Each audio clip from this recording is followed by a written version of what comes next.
तो हमने इस बात से शुरू किया था कि भक्त के अंदर किस प्रकार की क्वालिटीज होनी चाहिए, और उसमें जो एक बात जो सामने आई थी वो थी अजात शत्रुः, यानी कि भक्त जो है वो किसी का उसका कोई दुश्मन नहीं होता।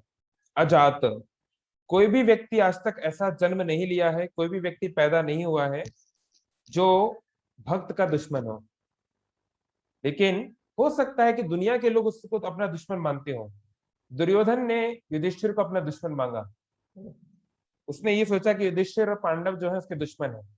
लेकिन अगर आप महाभारत का अध्ययन करेंगे तो आप पाएंगे युधिष्ठिर ने तो इतना भी कहा था कि आज भी जब सारी सेना खत्म हो गई थी, केवल दुर्योधन बाकी था, केवल, तब भी, और वो जाके पानी के अंदर छुप गया था। दुर्योधन जो है वो जानता था कि अब ज्यादा समय तक लड़ नहीं पाएगा वो, और कोई है नहीं, तो पानी के अंदर जाके छुप गया था। तो युधिष्ठिर ने इसको कहा तुम बाहर आओ अनुज, छोटे भाई बाहर आओ, और अगर तुम आज भी मुझसे मांगोगे कि भैया मुझे राज्य चाहिए, तो आधा राज्य क्या, मैं पूरा राज्य तुमको दे दूंगा आज भी। बल्कि लड़ाई खत्म हो चुकी थी, 99% वैसे ही पांडव लोग जीत चुके थे, लेकिन युधिष्ठिर का इतना बड़ा दिल था।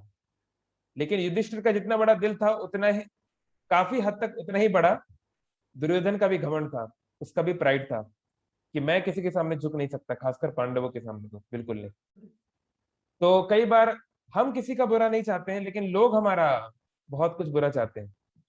So it is immature to think that because we are not having ill feelings about others, because we don't want to harm others, people will not have ill feelings towards us and they will not harm us. ऐसा सोचना बहुत ही अपरिपक्व, बहुत ही immature बात है। हो सकता है आप किसी का बुरा ना चाहते हो, फिर भी आपका लोग बुरा चाहेंगे। This is the nature of this world. So now how to deal with that, now what to do about it. ऐसा नहीं है कि like life is always going to be cosy cosy for us, जीवन हमेशा अच्छा अच्छा चलता रहेगा, नहीं, ये सब समस्याएं आएंगी। तो how to deal with that.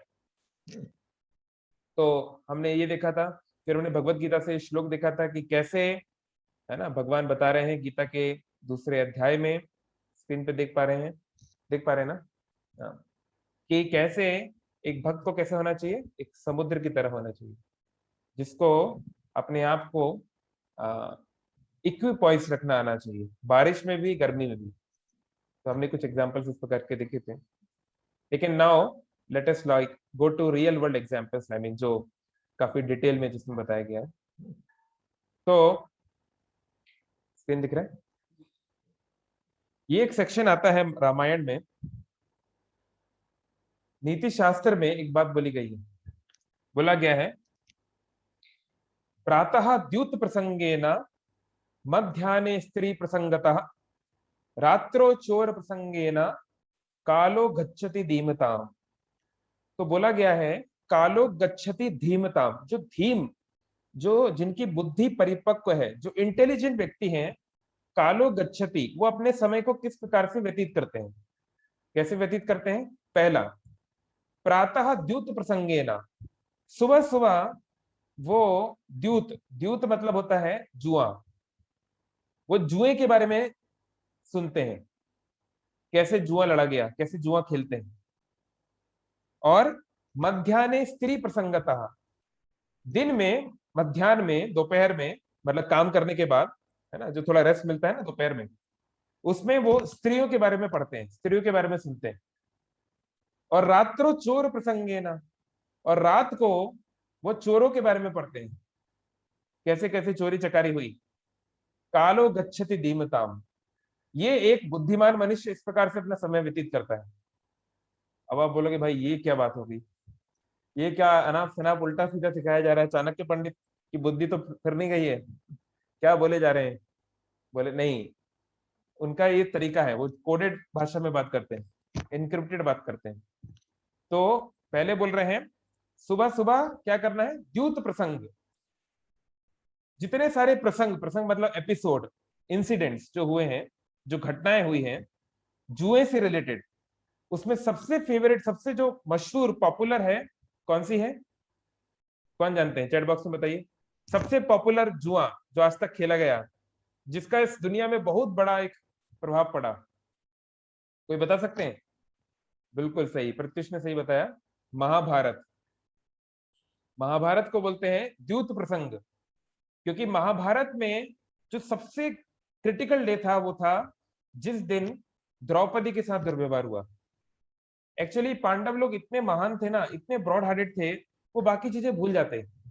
Bhim को मारने की कोशिश की गई, बहुत कुछ किया गया, उनका साम्राज्य ले लिया, जंगल में डाल दिया, वो सब कुछ भूल जाते। एक्चुअली इतनी बड़ी बात नहीं थी उनके लिए, लेकिन द्रौपदी के साथ जो हुआ वो भूलने लायक बात नहीं थी। ऐसा वर्णन है, कई बार भीम बोलते थे कि अगर युधिष्ठिर तुम मेरे बड़े भाई नहीं होते ना तो तुमको जीवित नहीं जाने देता वहां से। युधिष्ठिर पे इतना गुस्सा था भीम को, तो बाकियों पे कितना गुस्सा होगा। तो द्रौपदी के साथ जो हुआ उस दिन द्यूत क्रिया में, वही महाभारत का कारण था, वही कौरवों के वंश का कारण, वंश के नाश का कारण बना। इसलिए महाभारत को द्यूत प्रसंग कहा गया है। ऐसे ही रात्रो चोर प्रसंग है ना, रात को चोरी चकारी के बारे में सुनना चाहिए, है ना। तो अगर मैं और आप चोरी करेंगे तो हमारा नाम खराब होगा, हमारे परिवार का नाम खराब होगा, हमको जेल में डाला जाएगा। लेकिन एक ऐसा चोर है जिसकी चोरी चकारी बहुत फेमस है। कौन है वो? ब्रजे प्रसिद्धम नवनीत चोरम, है ना। ब्रज में प्रसिद्ध है ऐसा एक चोर जिसने नवनीत, नवनीत मतलब बटर, जिसने बटर को चुराया। तो इसने माखन चोरी किया। तो अच्छा ठीक है, कृष्ण ने माखन चोरी किया, वो तो मैं भी कर सकता हूं, तो उसमें क्या बड़ी बात है? नहीं, अनेक जन्म अर्जित पाप चोरम। भगवान केवल माखन चोरी नहीं करते, अनेक जन्मों में हमने जो पाप संचित किए हैं उन पापों को भी चोरी कर लेते हैं। तो माखन चोरी तो कोई भी कर सकता है नौटंकीबाजी करके, लेकिन क्या हम किसी का, छोड़ दो अपना खुद का पाप हम लोग हर सकते हैं? क्या खुद के जीवन को हम अपने अनुसार बना या बिगाड़ सकते हैं? नहीं। तो इस कारण से भगवान कृष्ण की लीलाओं को, यानी कि श्रीमद् भागवतम को चोर प्रसंग भी कहा जाता है। और इसलिए शिल प्रभुपाद जी ने कहा है सोने के पहले कृष्णा बुक पढ़ना है। प्रभुपाद जी ने भागवतम को इंग्लिश में और बाकी फिर अन्य भाषाओं में, हिंदी ओडिया हर लैंग्वेज में अवेलेबल है, आप जरूर कृष्णा बुक पढ़ें सोने के पहले, तो कृष्ण के ख्याल आएंगे।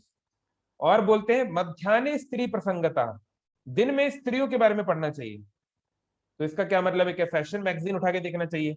नहीं, रामायण को स्त्री प्रसंग बोला जाता है।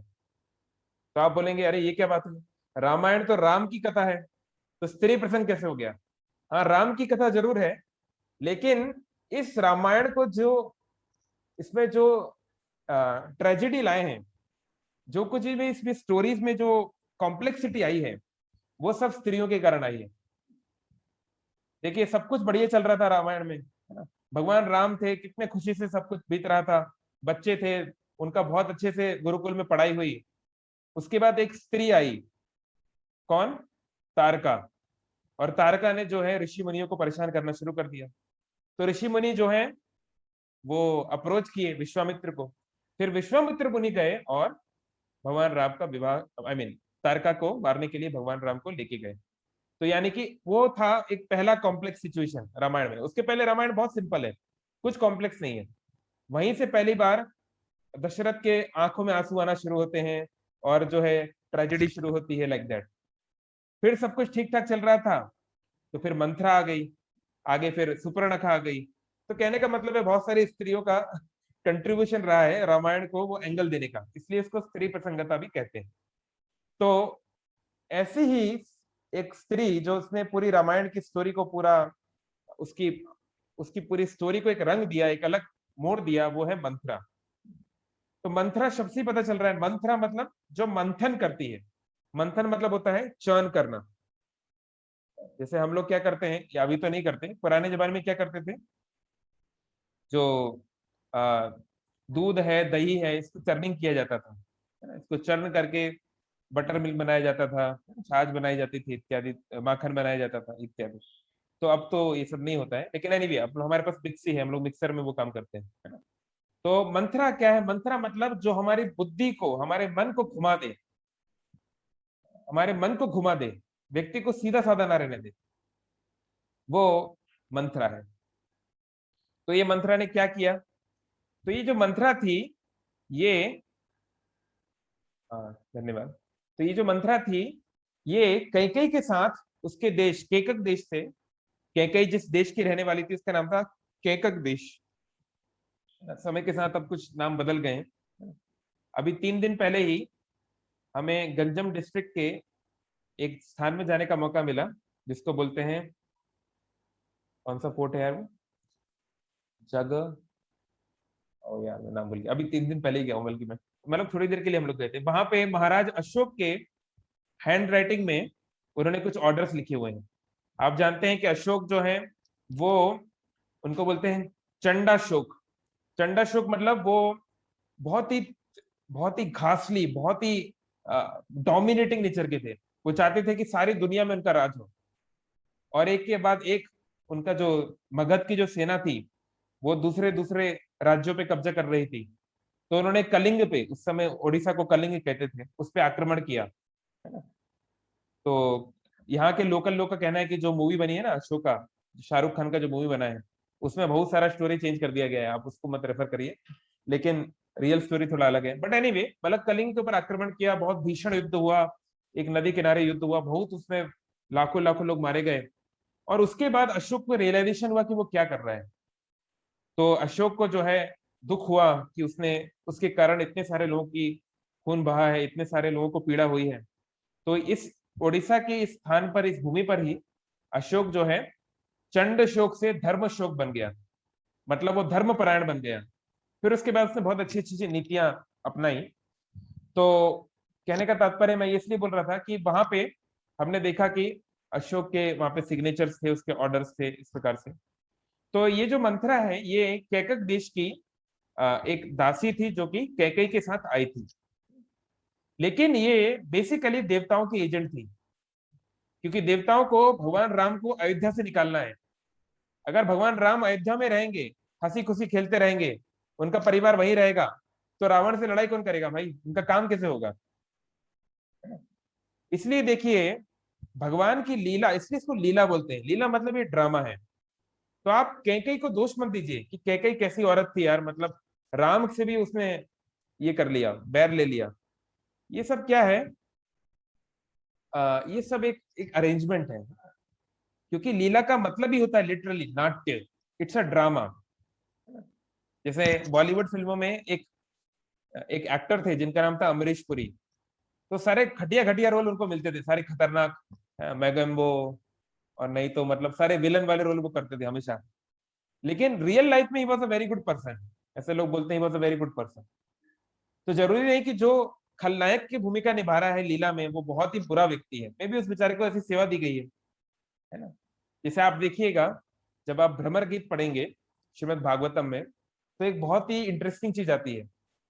अच्छा, एक मैं आप लोगों से एक चीज पूछता हूँ, आप लोगों के हिसाब से दुनिया का सबसे क्रूर व्यक्ति कौन है?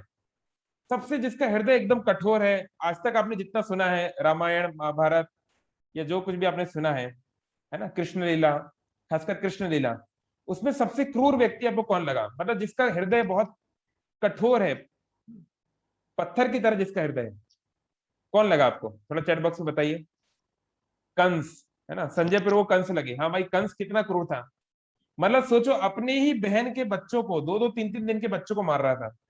अब ऐसा व्यक्ति इससे ज्यादा क्रूर कौन हो सकता है? लेकिन गोपियों के अनुसार कंस से भी ज्यादा क्रूर एक व्यक्ति है, कंस से भी ज्यादा। अगर आप गेस करेंगे तो मेरी तरफ से ice cream free. Okay, my Lord, इतने सारे लोगों ने कैसे गेस कर लिया एकदम से? हाँ, 2-3 लोगों ने सही गेस किया। अगर आप भुवनेश्वर आए तो मेरे से आइसक्रीम ट्रीट लीजिएगा। हाँ, वो है अक्रूर। अक्रूर का मतलब होता है जो क्रूर नहीं है, अक्रूर। जो क्रूर नहीं है मतलब कि जो बहुत सौम्य है, सॉफ्ट हार्टेड है, जिसका हृदय बहुत सरल है, उसको अक्रूर बोलते हैं। और अक्रूर कौन थे? भगवान कृष्ण के चाचा लगते थे, मतलब वो एक उनके रिश्तेदार लगते थे यदुवंश में। लेकिन गोपियों के अनुसार अक्रूर कंस से भी ज्यादा क्रूर है। उससे जैसा क्रूर व्यक्ति संसार में कभी नहीं हुआ। क्यों भैया, ऐसा क्या कर दिया उसने? अरे वो इतना क्रूर है। अरे चलो, कंस तो कृष्ण का दुश्मन था, तो दुश्मन होने के नाते वो उसको मारना चाहता था, क्योंकि कृष्ण उसकी मृत्यु थी। तो ठीक है, हर व्यक्ति अपनी रक्षा करना चाहता है ना। लेकिन अक्रूर इतना ज्यादा क्रूर है कि उसको पता था कि कंस कृष्ण को क्यों बुला रहा है। मारने के लिए बुला रहा है, लेकिन फिर भी वो कृष्ण को लेके गया, अपने ही भतीजे अपने ही भांजे को मारने के लिए उसको लेके गया। इससे जैसा क्रूर व्यक्ति कौन हो सकता है बताओ। वो व्यक्ति केवल बूढ़ा नहीं है बल्कि बहुत क्रूर भी है। गोपियां एक्चुअली, इसलिए गोपी की पोजीशन बहुत ऊंची है। गोपियां वो बोल सकती हैं जो हम और आप नहीं बोल सकते, क्योंकि उनका भगवान का प्रेम इस स्तर का है। वो सीधा भगवान को गाली देती है, पूरी सीधा, कोई शर्माती नहीं है, क्योंकि उनका प्रेम उस स्तर का है। तो वो अक्रूर को डायरेक्ट डायरेक्ट गाली दे रही है। ब्रह्मा जी को गाली देती कई बार कि ब्रह्मा तुमको अकल नहीं है, तुमने इंद्र को 1000 आंखें दी।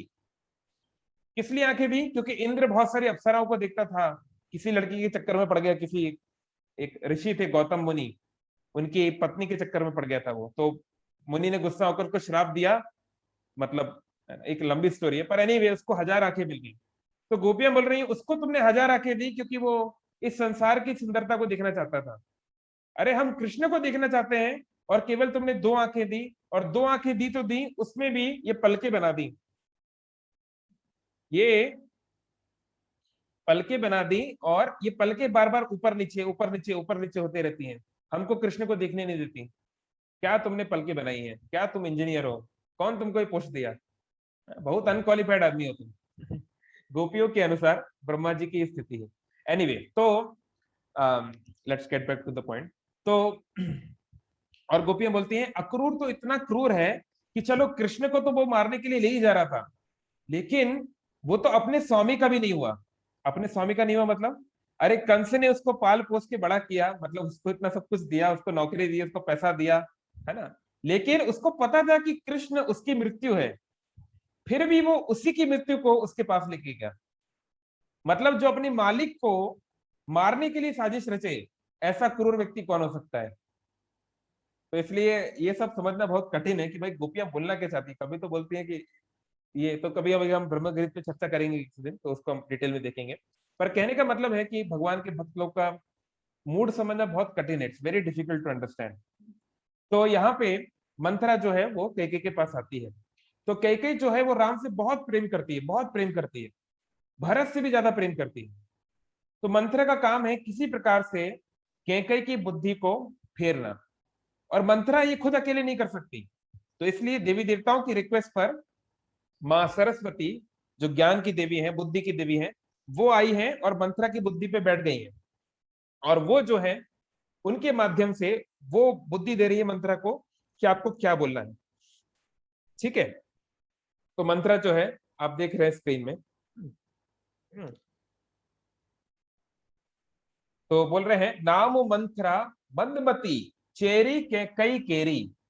उसका नाम था मंथरा, मंदमती थी, उसकी बुद्धि कम थी, और चेरी, चेरी मतलब दासी, कैकेयी की वो दासी थी, और वो सरस्वती के द्वारा उसकी बुद्धि के ऊपर फेरा गया। तो मंथरा ने देखा कि अयोध्या में बहुत सारी शोर शराबा हो रहा है, मंगल ध्वनियां बज रही हैं, बहुत सारा डेकोरेशन हो रहा है, तो क्यों हो रहा है? उसने जानने का प्रयास किया। तो लोगों ने बताया, अरे तुम्हें पता नहीं है, कल भगवान, भगवान तो नहीं, कल राम का राज तिलक होने वाला है। हमारे प्रिय राम, हमारे सारे जन समुदाय के जो प्रिय हैं, वो राजकुमार राम कल उनको राजा बनाने की घोषणा होगी। ये बात उसको बताई गई। तो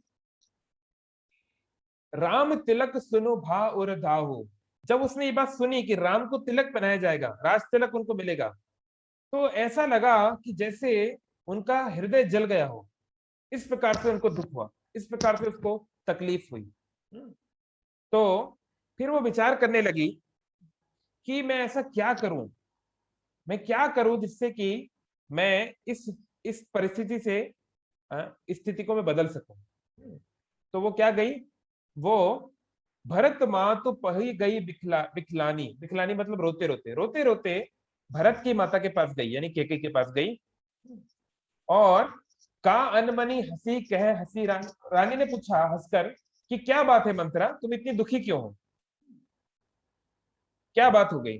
लेकिन मंथरा कुछ बोली नहीं, लंबी लंबी सांसें ले रही थी, जैसे कि कोई बहुत ट्रॉमा में हो, बहुत उसको कोई दुख हो रहा हो। इस प्रकार से वो अपना दुख दिखा रही थी कैकेयी को। तो मंथरा जो है वो थोड़ा सा उसको जो दिखाया गया है सीरियल में कि बहुत एजेड थी, ऐसा नहीं है। She was not very aged. हाँ, लेकिन उसकी जो काया थी, उसका जो शरीर था वो बहुत सुंदर नहीं था। मतलब वो हंचबैक थी। हंचबैक मतलब कुब्जा थी, उसकी पीठ जो है सीधी नहीं थी, तो दिखने में वो सुंदर नहीं थी, बात सही है।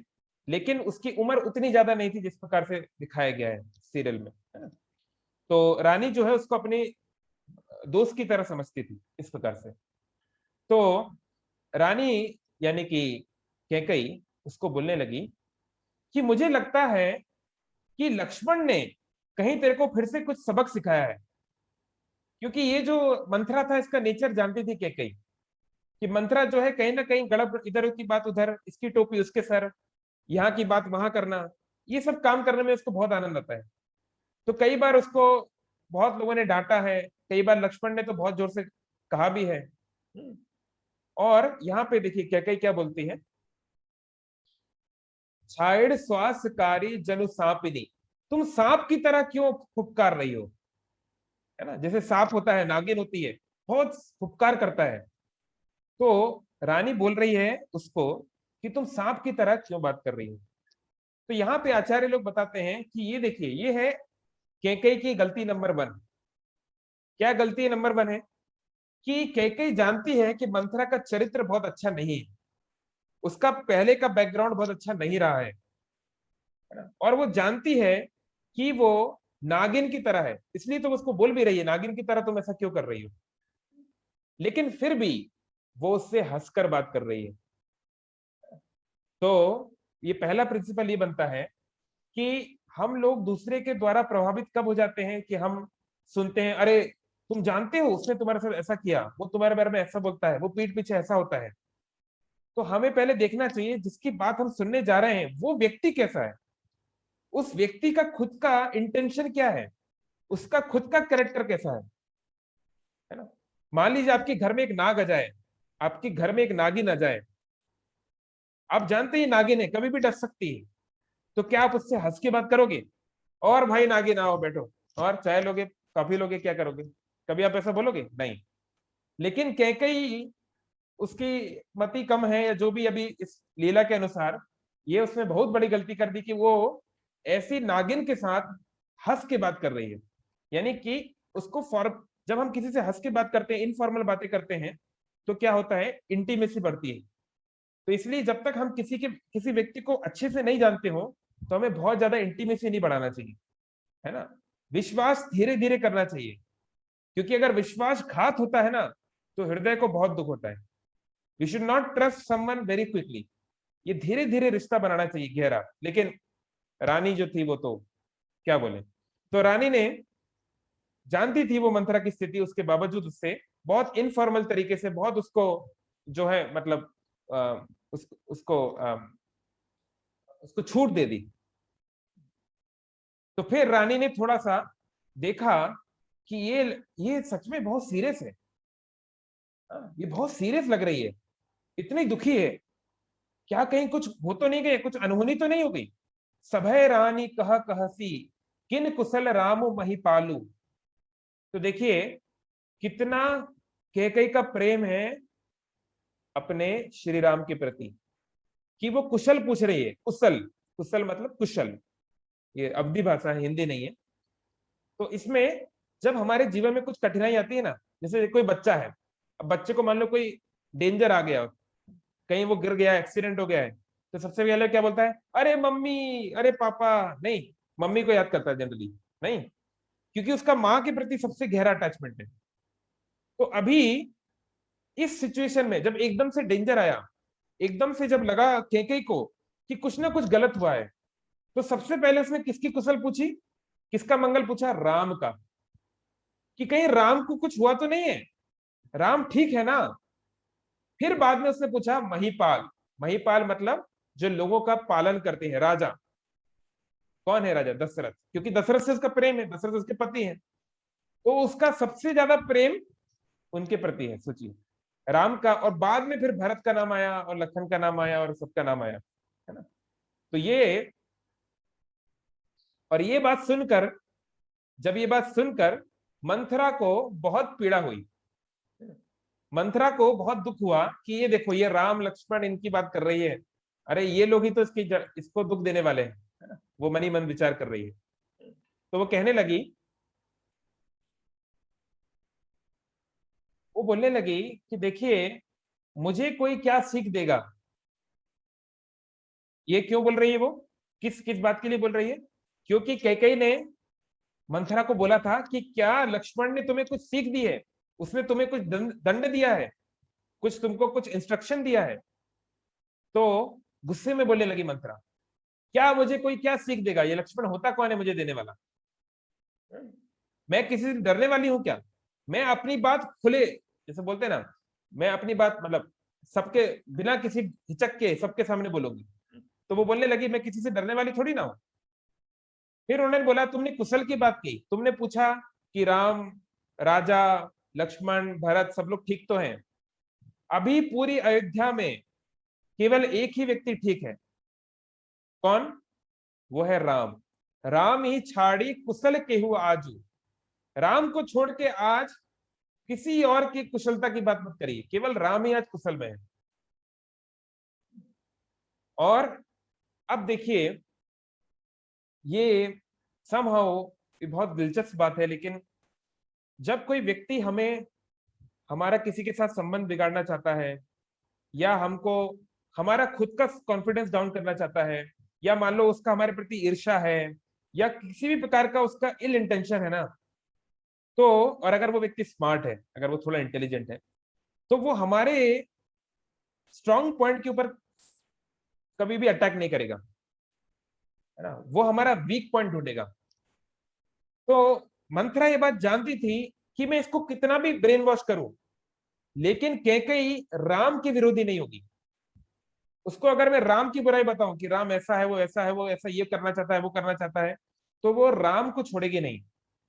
तो मुझे अपनी स्ट्रेटेजी को चेंज करना पड़ेगा, मुझे उसका वीक पॉइंट ढूंढना पड़ेगा।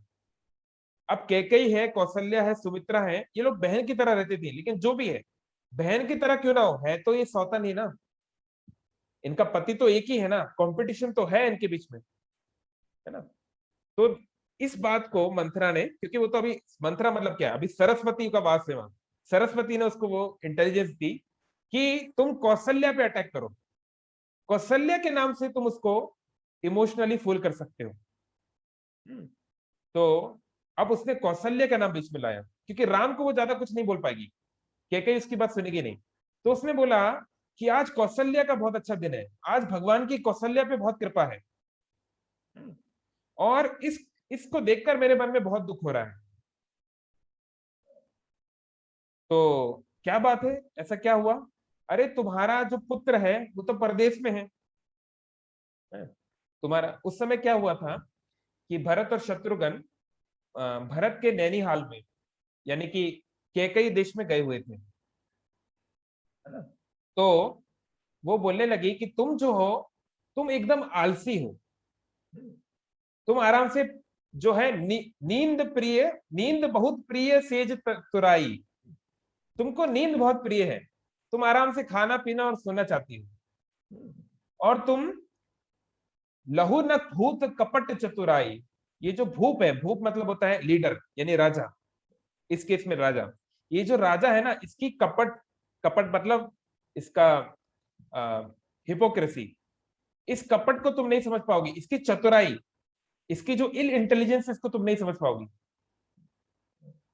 अब थोड़ा थोड़ा उसको क्रिटिसाइज, मतलब सामने वाले से कुछ काम अपन को करवाना है ना, तो उसको उसको इंफीरियरिटी कॉम्प्लेक्स लाना पड़ेगा ना, सामने वाले को लगना चाहिए कि वो गलत है, तब तो वो आपकी बात सुनेगा।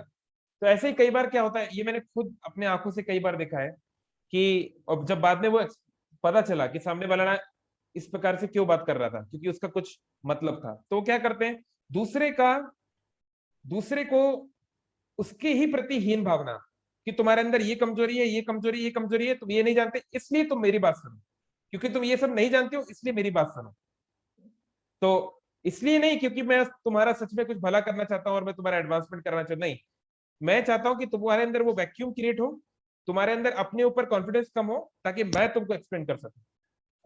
तो ये कई बार लोग करते हैं। तो मंथरा वो कर रही है और बहुत अच्छे से कर रही है। तो लेकिन कैकेयी इतने जल्दी ब्रेन वॉश होने वाली नहीं है। इतने सालों से इतने अच्छे परिवार में वो रह रही है, इतना प्रेम जहां मिल रहा है, दशरथ जैसा पति जिसको मिला, इतनी अच्छी जिसको बहन बहन के समान जिसको मिली है, जो को वाइफ मिली है, वो इतने आसानी से थोड़ी ना ब्रेन वॉश हो जाएगी। तो रानी जो है डांटने लगी, हे चुप हो जा। और यहाँ देखिए तुलसीदास जी जो शब्द यूज किए, घर फोड़ी।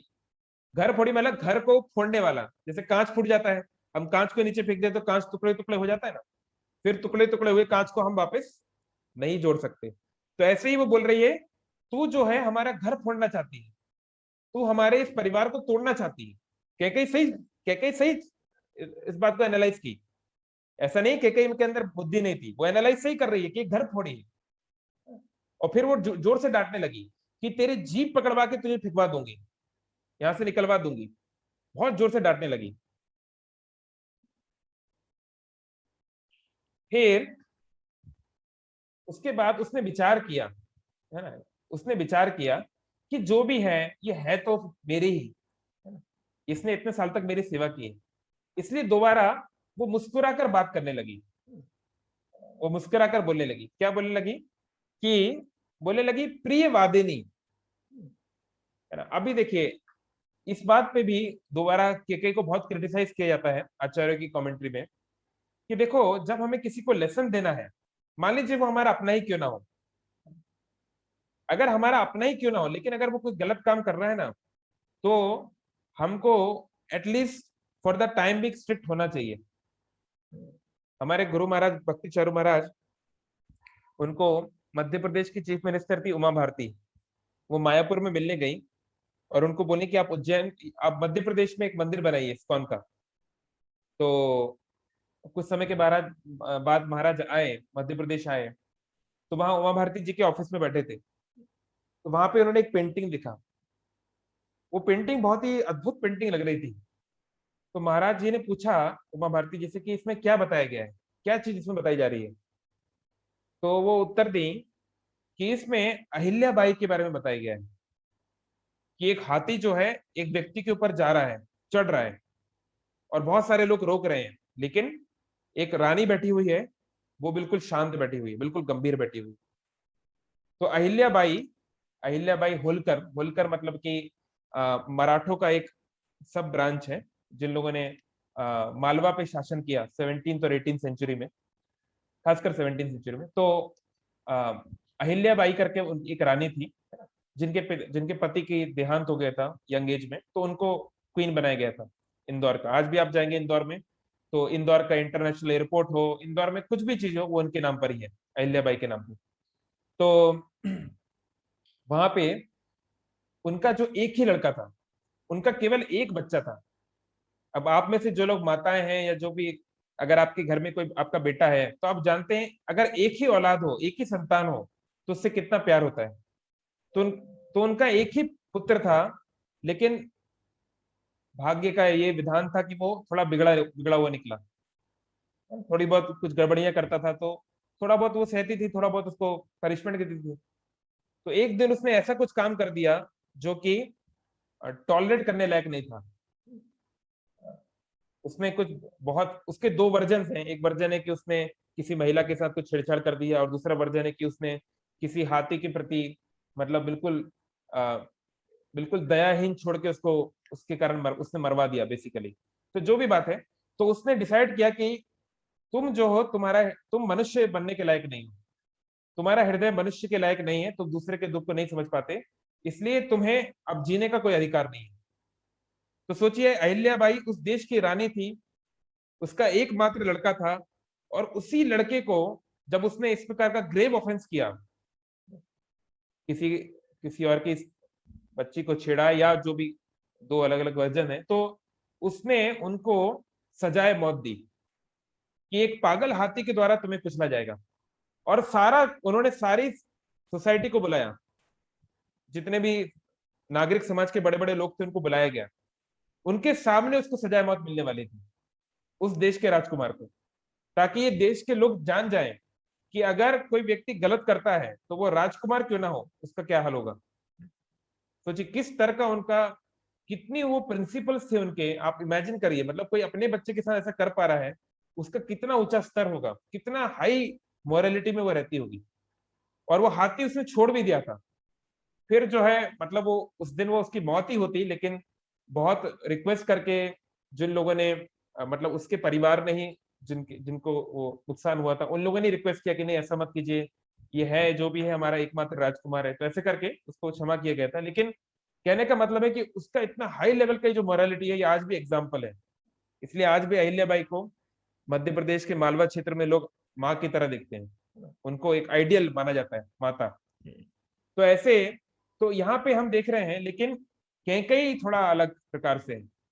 कैकेयी जो है अभी जान रही है कि मंथरा की इतनी बुरी हालत है, फिर भी वो अभी हंस हंस के बात कर रही है ना। अभी कभी गाली देती है, फिर कभी हंसती है, कभी गाली देती है, कभी हंसती है, तो कभी कोई इस बात को सीरियसली नहीं लेगा। जिसको आप समझाना चाहते हैं ना, वो कभी आपकी बात को सीरियसली नहीं लेगा। इसलिए कभी कभी क्रोधित होना भी जरूरी है ना। तो मैं सारा डिटेल में नहीं जा रहा हूँ, कभी हम लोग और अच्छे से आप लोग पढ़ सकते हैं। लेकिन फिर जो कैकेयी ने जो मुख्य मुख्य बातें जो बताई, इसको बताई गई मंथरा के द्वारा, वो ये है कि मंथरा ने बोला कि देखो कैकेयी, तुम सोचती हो कि राम के राजा बनने से तुम्हारे को बहुत प्रसन्नता हो रही है, एक्चुअली मुझे भी बहुत हो रही है। राम राजा बनेगा तो मेरे लिए बहुत अच्छी बात है। लेकिन अगर राम राजा बनेगा तो कुल की जो रानी है, कुल की जो जो मुख्य जो व्यक्ति है, वो तो कौशल्या बन जाएगी, क्योंकि कौशल्या उसकी माँ है। तो सारा जो राज्य है, सभी लोग जो है, सभी मंत्री अधिकारी सब उसके पास पहुंच जाएंगे, और राजा भी, दशरथ भी उसके पास ज्यादा टाइम बिताएंगे, और तुम्हारी स्थिति धीरे धीरे एक सामान्य दासी की तरह हो जाएगी। इसलिए तुम्हारे बारे में सोच के मुझे दुख होता है। तो ये जब कौशल्य कैकेयी ने सुना, तो उसको थोड़ा सा ये बात क्लिक करी कि हाँ, बात तो लॉजिकल है। और बात लॉजिकल है भी कि जो व्यक्ति राजा बनेगा उसकी माँ को ज्यादा इंपॉर्टेंस दी जाएगी, ये तो बहुत नेचुरल बात है। तो मंथरा ने बहुत लॉजिकली इस बात को पुट किया। तो कई बार जो ऐसा भी होता है कि जो कुबुद्धि वाले लोग होते हैं वो बहुत इंटेलिजेंट होते हैं कई बार, और सामान्य बेचारा जो सरल व्यक्ति है वो उस बुद्धि को काउंटरैक्ट नहीं कर पाता कई बार लॉजिकली। तो उसने बोला कि देखो, मैं अपने लिए दुखी नहीं हूं। कैकेयी, मुझे एक बात बताओ, मान लो राजा राम बने या भरत बने, मैं तो दासी की दासी रहूंगी ना। मैं थोड़ी ना राज परिवार की माता बन जाऊंगी। मुझे क्या नुकसान होने वाला है, तुम जरा विचार करो। कैकेयी ने बोला, बात तो सही है भाई, ये तो व्यक्ति नौकरानी की नौकरानी रहेगी, चाहे राम राजा बने, चाहे लक्ष्मण, चाहे कोई भी बने, चाहे भरत बने। तो इसका इसमें कोई लोभ नहीं है। तो इस प्रकार से मंथरा ने कैकेयी को ये विश्वास दिलाया कि she is giving her selfless advice. और जब व्यक्ति इस स्तर पे पहुंच जाता है, जब अगर वो व्यक्ति आपको विश्वास में ले ले कि हाँ, मैं आपको जो कुछ बता रहा हूँ आपके बारे में, आपके परिवार के बारे में, उसके बारे में, ये मैं अपने लिए नहीं बता रहा हूँ, उसमें मेरा कोई सेल्फिश मोटिव नहीं है, तो आप बहुत बुरा फंस चुके हैं। अब आपका बचना मुश्किल है, क्योंकि आपने उसके ऊपर ट्रस्ट कर लिया है। और ट्रस्ट एक बार जब हो जाता है तो फिर चीजें इंटीमेट होना शुरू हो जाती हैं। तो फिर यहाँ पे मंथरा ने इस प्रकार से ट्रस्ट पहले डेवलप किया, उसने उसके इमोशंस को इस प्रकार से कैप्चर किया।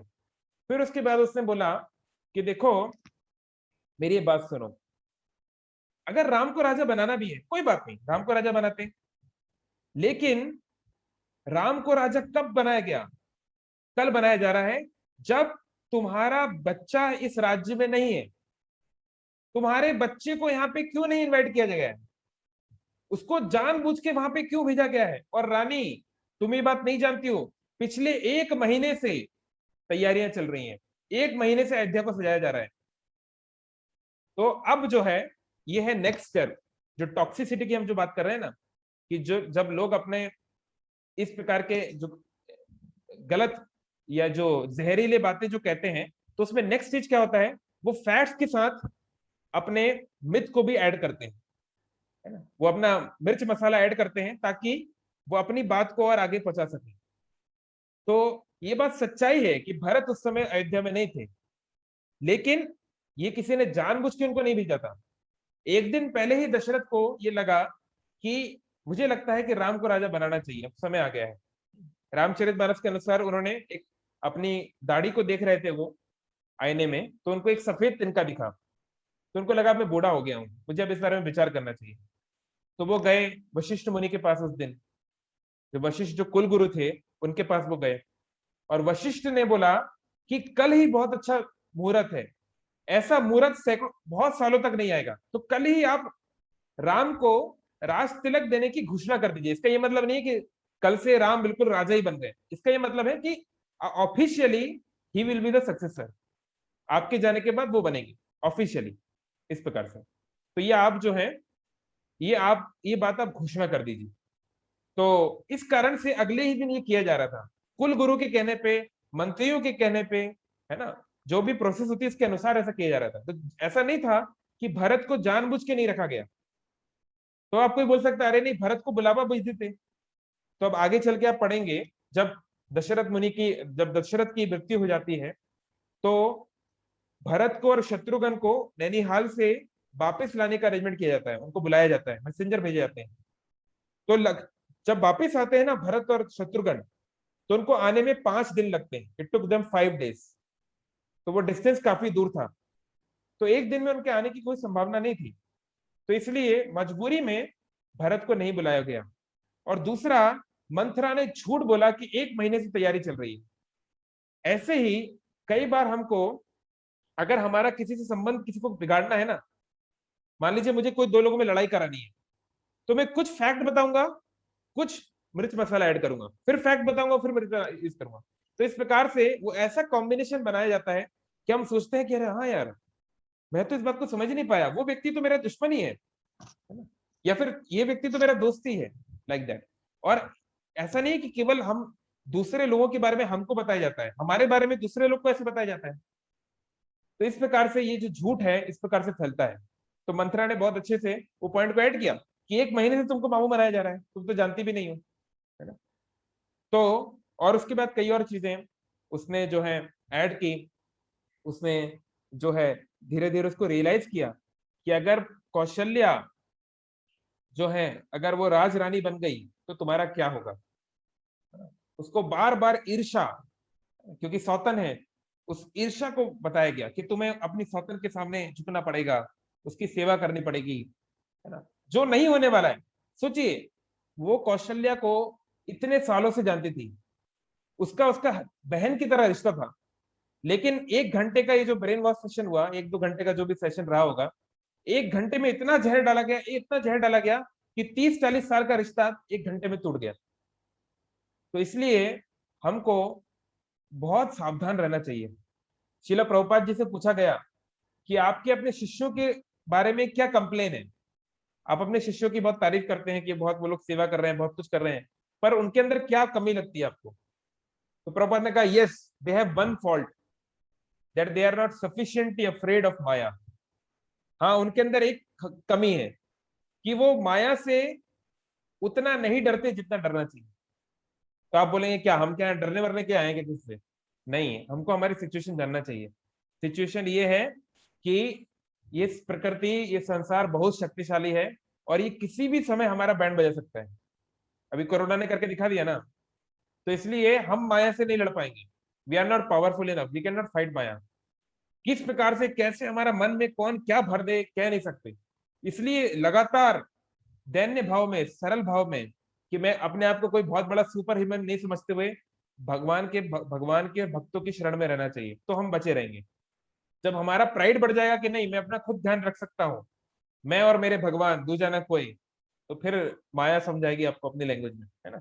तो इसलिए जो है बहुत ही बहुत ही स्ट्रेटेजिकली, बहुत ही इंटेलिजेंटली जो है मंथरा ने कैकेयी को उस प्रकार से पकड़ा, उसको विवश किया। और फिर वही मंथरा के कहने पे Kaikeyi, I mean sorry vice versa, और फिर जो कैकेयी जो है वो इतनी निष्ठुर हो गई। एक्चुअली आज वो कभी हम रामायण पे चर्चा करेंगे तो वो बात आएगी। दशरथ ने कहा देखो कैकेयी, तुम भरत को राजा बना दो, कोई बात नहीं, कोई बात नहीं, मेरा राम मान जाएगा, लेकिन राम को बाहर मत भेजो, मैं राम के बिना 14 दिन नहीं जी सकता, 14 साल की क्या बात कर रही हो तुम? तो अगर तुम अपने ये वर मांगोगी ना तो तुम विधवा हो जाओगी। अब सोचिए, एक महिला के लिए विधवा होना कितनी बड़ी बात है। जस्ट आप उस बात को इमेजिन कर देखिए, एक महिला के लिए विधवा हो जाना कितना बड़ा उसके लिए दुख है। लेकिन मंथरा इतना उसको ब्रेन वॉश करने में सक्सेसफुल रही कि कैकेयी अपने आप को विधवा मान ही चुकी थी। वो जानती थी कि अब ये नहीं बचेंगे। वो मान ही चुकी थी कि दशरथ का बचना पॉसिबल नहीं है। तो एक प्रकार से उसने अपने ही पति की हत्या कर दी इनडायरेक्टली। तो ये है आ, मतलब प्रजल्प की शक्ति, है ना। ये है झूठ का शक्ति कि व्यक्ति से क्या करवा सकता है। एक अच्छी भली नारी को अपने ही पति का हत्यारा बनवा सकता है, अपने ही पूरे घर को बर्बाद करवा सकता है। तो इसलिए हमको क्या करना चाहिए, तो हम क्या कर सकते हैं। तो यहाँ से तो हमने बहुत सारे लेसन सीखे कि कोई व्यक्ति अगर हमको अप्रोच कर रहा है और हमारे बारे में इस प्रकार से बोल रहा है या हमको दूसरों के बारे में बोल रहा है, तो हमको वेरीफाई करना चाहिए कि वो जो बात बोल रहा है उसमें कितना सत्य है, वो कितने सोर्सेस के द्वारा वेरीफाइड है, और सबसे महत्वपूर्ण, ये व्यक्ति ये बात क्यों बोल रहा है, इसका क्या इंटेंशन है, उस व्यक्ति का इंटेंशन क्या है, ये सबसे इंपॉर्टेंट जानना कि वो क्यों बोल रहा है, उसका इसमें क्या लाभ है, वाई ही इज कंसर्न, ये हमको जानना जरूरी है। लेकिन मान लीजिए अगर ऐसा हो कि अगर हमारे बारे में कोई किसी हमारे दोस्त को या हमारे पति या पत्नी को कोई हमारे बारे में कान भर दे कि वो तो ऐसा करते हैं, अगर हम लोग दशरथ की सिचुएशन में जाए तो हम लोग क्या करेंगे।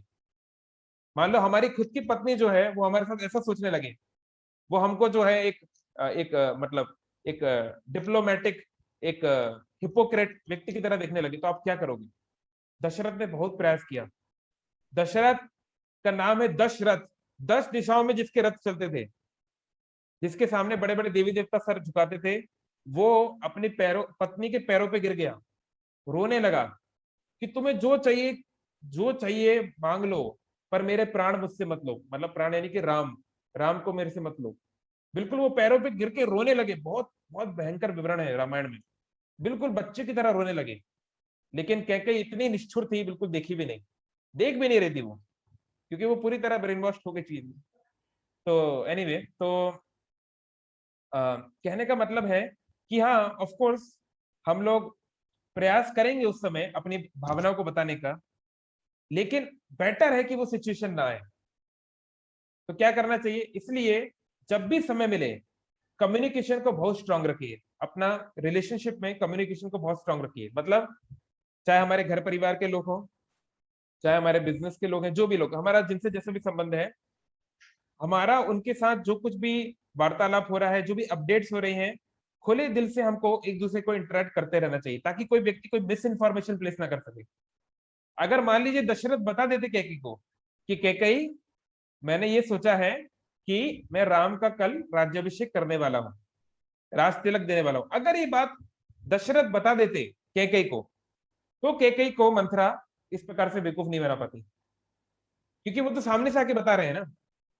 लेकिन वो नहीं बता पाए, अभी तो भगवान का अरेंजमेंट है, योग माया का अरेंजमेंट है, जो भी है, तो वो नहीं बता पाए। तो उस लैक ऑफ इंफॉर्मेशन को मंथरा ने यूज किया अपने एजेंडा को पूरा करने के लिए। तो मान लीजिए आप कोई चीज है जो कम्युनिकेट नहीं कर पाए, उस गैप का कोई व्यक्ति यूज कर सकता है और आपके जीवन को बर्बाद कर सकता है। इसलिए हो सके तो एटलीस्ट जो क्रिटिकल बातें हैं उसमें कम्युनिकेशन गैप नहीं रखना चाहिए। We should not maintain communication gap, बहुत महत्वपूर्ण है। और दूसरा है कि हमें प्रयास करना चाहिए कि जो हमारे जो रिलेशनशिप्स हैं, स्पेशली जो हमारे क्लोज रिलेशनशिप है, चाहे परिवार की बात हो, चाहे फ्रेंड सर्कल की बात हो, जितना हो सके हम हमारे इंटेंशंस को एक्शंस के थ्रू एक्सप्लेन कर पाए, केवल उनको अंदर छुपा के ना रखें। क्योंकि ये बात सही है कि हाँ, जो सच्चा जहां पे प्रेम होता है वहां तो व्यक्ति हृदय को समझ लेता है, लेकिन हर जगह तो सच्चा प्यार नहीं होता ना, है ना। कई बार माता पिता ही नहीं समझ पाते कि बच्चे को क्या चाहिए, बच्चा नहीं समझ पाता माता पिता को क्या चाहिए, है ना। कई बार भाई भाई नहीं समझ पाते, है ना, पति पत्नी नहीं समझ पाते। तो हर बार उस प्रकार का एक्सपेक्टेशन प्रैक्टिकल नहीं है कि हर व्यक्ति मेरी भावनाओं को समझ जाएगा। इसलिए अच्छा है कि भावनाओं को एक्शंस के माध्यम से धीरे धीरे एक्सप्रेस करते रहें, धीरे धीरे एक्सप्रेस करते रहें, ये बहुत जरूरी है। एक बहुत, जब हम लोग छोटे थे, एक बार स्कूल में एक व्यक्ति आए थे, उन्होंने एक बहुत अच्छी बात बोली है ना, कि we all love our mother, हम सब अपनी माँ को बहुत प्यार करते हैं। लेकिन वो कब, वो आखिरी टाइम था जब अपनी माँ के पास हमने जाके बोला कि माँ, मैं आपसे प्यार करता हूँ, या आप मेरे लिए जो कर रही है उसके लिए बहुत बहुत धन्यवाद, या माँ के लिए हम कोई गिफ्ट लेकर गए, वो कब हुआ लास्ट टाइम? तो हमने रियलाइज किया कि बात तो सही है, हम लोग नहीं करते, हम उसको बाय डिफॉल्ट ले लेते हैं कि माँ तो माँ है, उसके सामने सब फॉर्मेलिटी करने की क्या जरूरत है।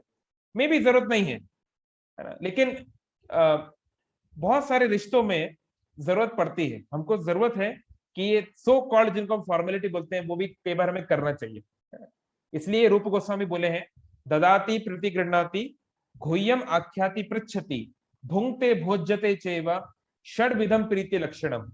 ये 6 प्रकार के लक्षण प्रीति के हैं, प्रेम के हैं। क्या? ददाति प्रतिगृह्णाति, देना और लेना। हम हर व्यक्ति जिससे हम प्रेम करते हैं उससे कुछ लेन देन कर रहे हैं।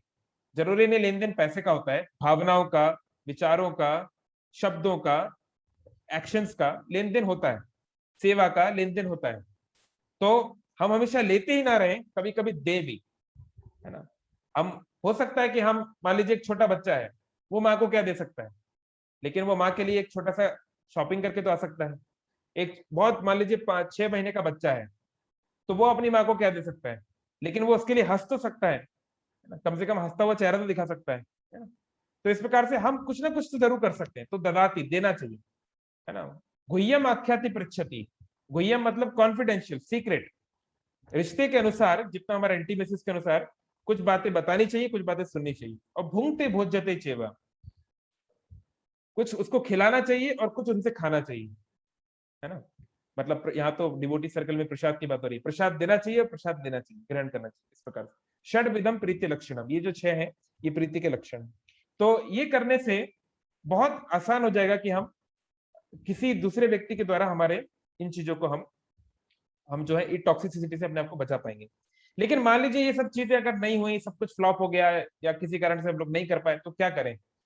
तो अगर चीजें नहीं हो पा रही है जैसा हम चाहते हैं, है ना, तो हमको पेशेंस के साथ टॉलरेट करना चाहिए, हमको टॉलरेट करना चाहिए। मान लीजिए आपकी टीम में सब लोग आपको गाली देते हैं, पीठ पीछे बुराई करते हैं, तो आप क्या कर सकते हो?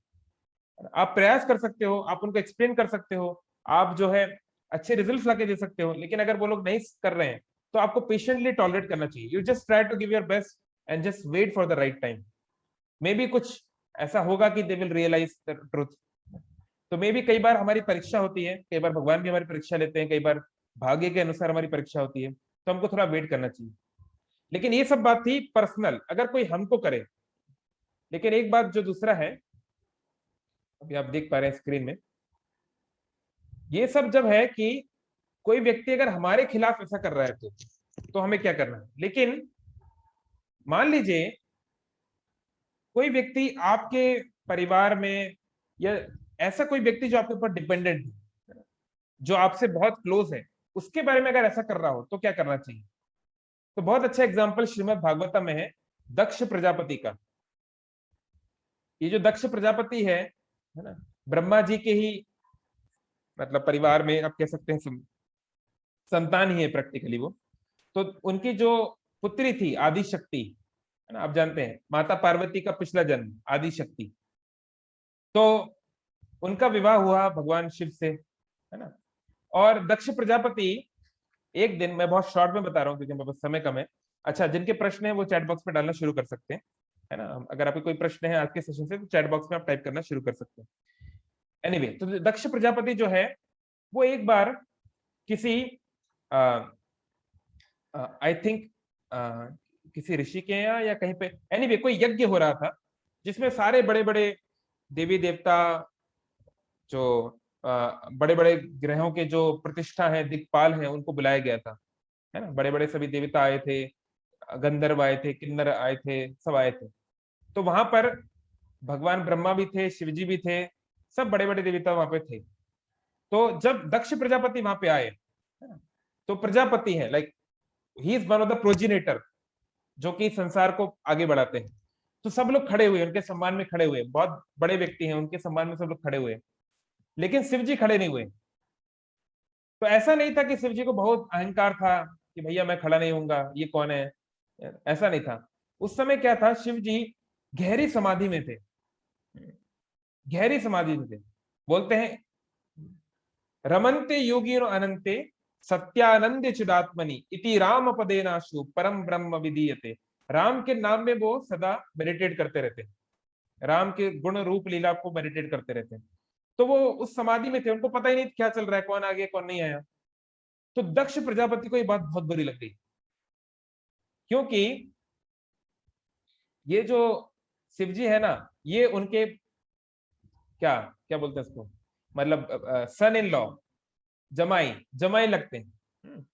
तो भाई जमाई तो छोटा होता है ना, ससुर बड़ा होता है, जमाई छोटा होता है, तो जमाई को जो है ससुर को सम्मान करना चाहिए, है ना, ये तो लॉजिकल बात है।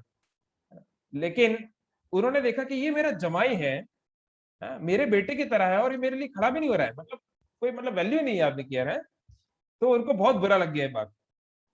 तो वो बहुत क्रिटिसाइज करने लगे शिव जी को, बहुत उनको क्रिटिसाइज किए। तो शिव जी ने सब कुछ सुन लिया, है ना, और टॉलरेट किया, है ना। अभी देखिए जहर उगल रहा है दक्ष, लेकिन शिव जी ने इसको टॉलरेट किया, क्योंकि अभी कुछ और कर नहीं सकते आप। अब इतने हजारों लोग के सामने जो बात हो रही है, अब कोई हमारे जैसे सामान्य आदमी को तो हम क्या करेगा, वो टिट फॉर टैट, ईंट का जवाब पत्थर से। अच्छा उसने एक गाली दी, हम 10 गाली देंगे, वो 100 गाली देगा, हम 1000 गाली देंगे। लेकिन एक जो सम्मानी व्यक्ति होता है ना, वो कीचड़ में नहीं पड़ता। एक सुअर कीचड़ में है, वो कीचड़ में अपने आप को नाच रहा है, अपना शरीर गंदा कर रहा है, तो एक अच्छे स्वच्छ मनुष्य को उस कीचड़ में नहीं जाना चाहिए। तो शिव जी ने उसलिए उस सब चक्कर में नहीं पड़े, वो शांत रहे, वेट किया। वो जानते थे कि ये मिसकंसेप्शन चला जाएगा, है ना, असत्य जो है वो ज्यादा समय तक टिकता नहीं है। एनीवे, तो उन्होंने इसको सहन कर लिया। लेकिन एक और घटना हुई दक्ष प्रजापति के जीवन में ही, कि एक बार आदि शक्ति बैठी थी कैलाश पर्वत पे, और उन्होंने देखा कि बहुत सारे देवी देवता जो हैं अपने अपने विमानों में कहीं जा रहे हैं। कोई अलग अलग देवी देवता, मान लो वायु देव और उनकी पत्नी जा रहे हैं, वरुण देव उनकी पत्नी जा रहे हैं, सब लोग जा रहे हैं, सारे कपल्स जा रहे हैं। तो उन्होंने पता किया क्या हुआ रहा है, तो पता चला कि उनके पिता के यहाँ कोई अनुष्ठान हो रहा है, कुछ यज्ञ कराया जा रहा है, जिसमें सारे बड़े बड़े देवी देवता लोग, सब बड़े बड़े लोग जा रहे हैं, इसलिए ऋषि मुनि जा रहे हैं, सप्त ऋषि जा रहे हैं इत्यादि। तो उन्होंने शिव जी से कहा कि हम भी चलते हैं।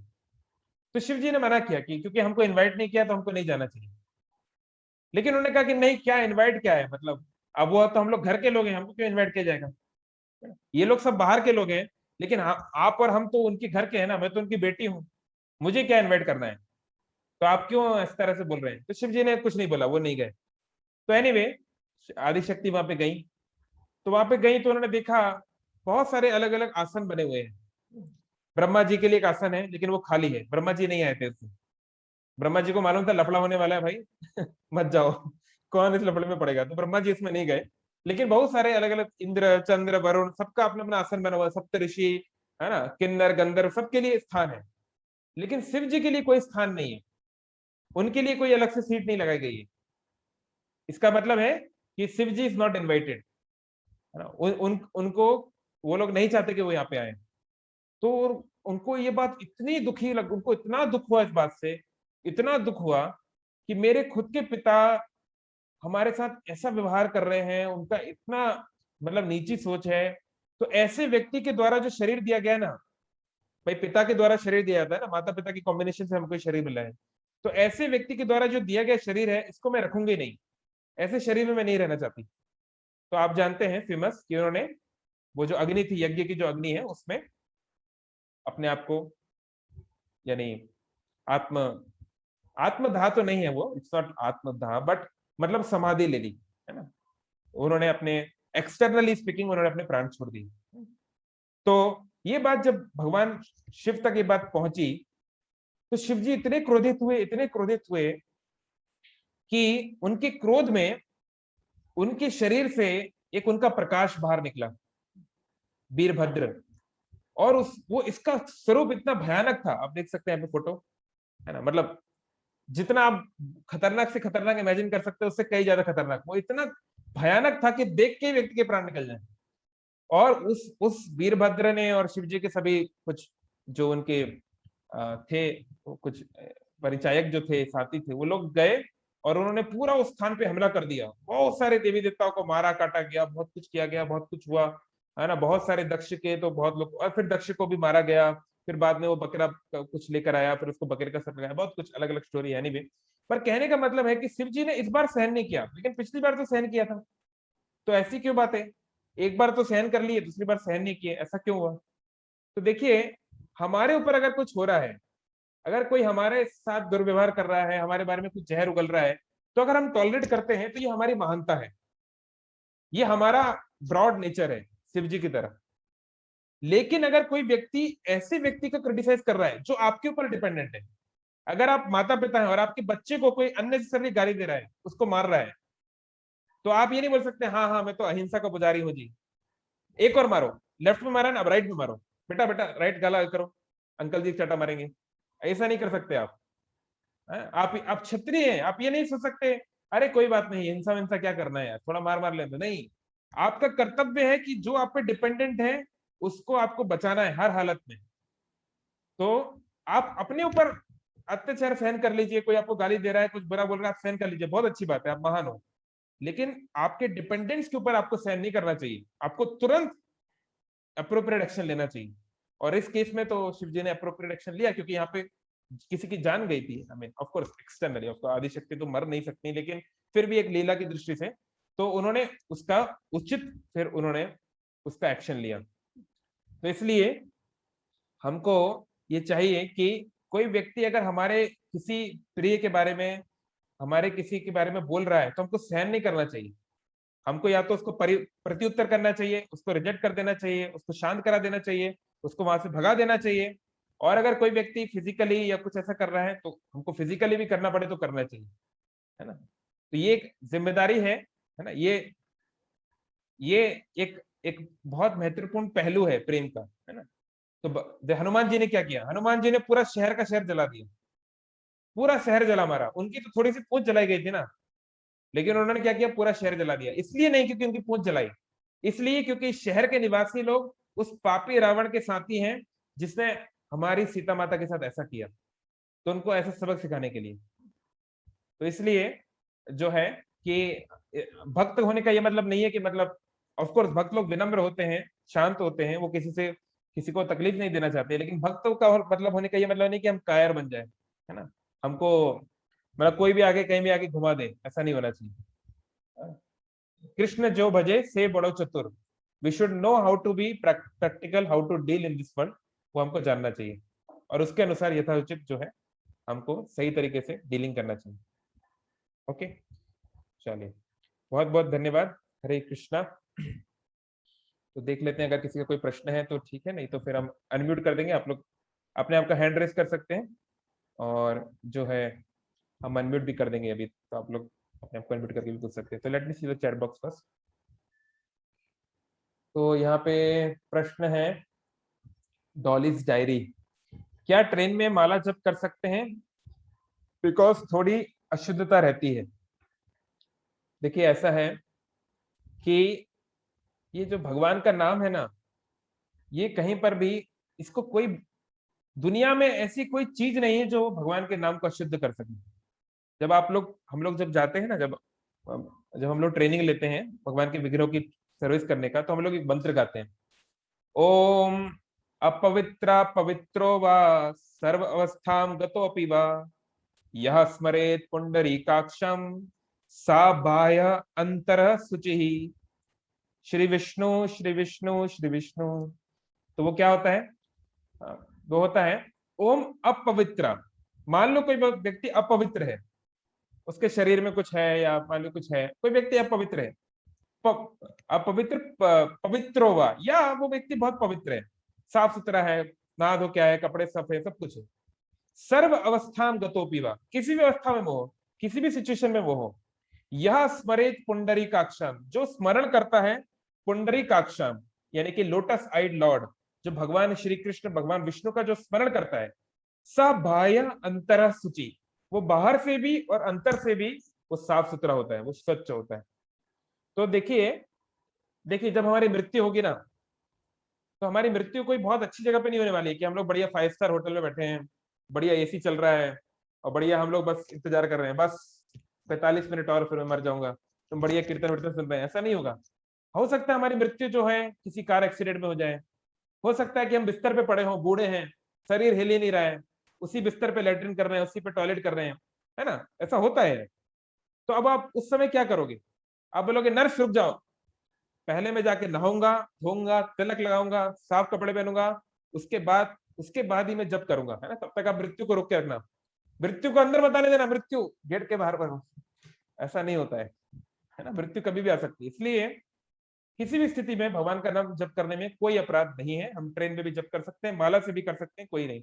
हाँ, माला को जब हम ले जाते हैं तो माला के कुछ नियम होते हैं ऑफकोर्स, जैसे कि टॉयलेट, तो टॉयलेट के अंदर माला में जप नहीं करना चाहिए, है ना। तो ये बस मुख्यतः यही है बेसिकली रूल। लेकिन टॉयलेट के अंदर भी आप भगवान का नाम जप कर सकते हैं बिना माला के, बिना माला के माला भगवान का नाम आप बोल सकते हैं, मतलब मन ही मन कर सकते हैं, है ना।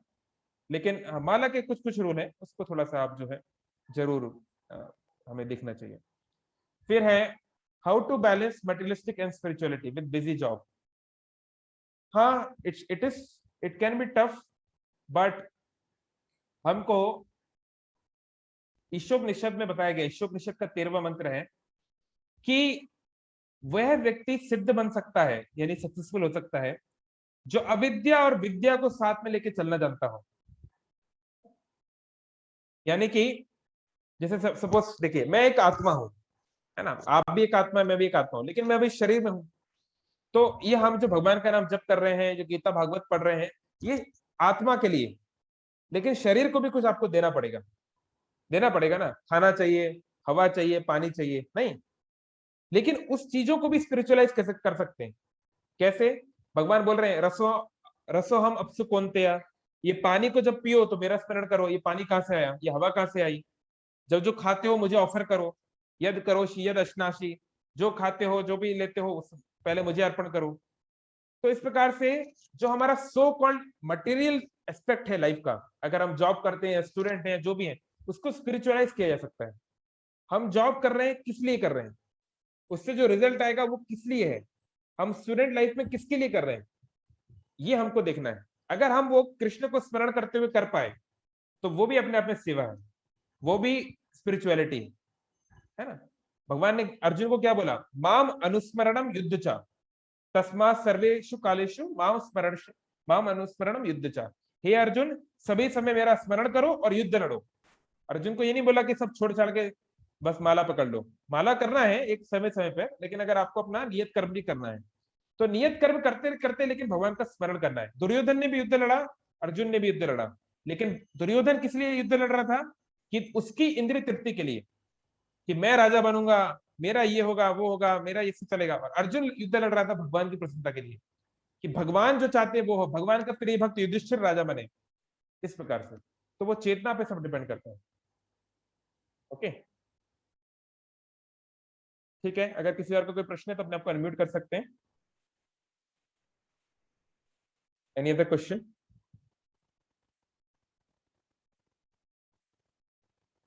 नहीं, ठीक है। So thank you all very much. So I hope आपको कुछ टिप्स आज सीखने को मिली है, specially from the episode of mantra. और आप इसको डिटेल में भी और पढ़ सकते हैं बहुत अच्छे से। बहुत सारी सूक्ष्म चीजें, एक्चुअली एक एक श्लोक के ऊपर काफी सारी बातें की जा सकती हैं, और खासकर अगर हम कमेंट्रीज पढ़ते हैं आचार्यों की तो कई और चीजें जानने को मिलती हैं। तो बहुत बहुत धन्यवाद, है ना। हरे कृष्ण कृष्ण कृष्ण हरे हरे, हरे राम राम राम हरे हरे। जितना हो सके इस महामंत्र का जप करिए, जितना समय मिले, जितना ज्यादा टाइम होगा इसको जप करेंगे उतना हमको अनुभूति होगा। Thank you very much. Hare Srila Krishna. Prabhupada की जय।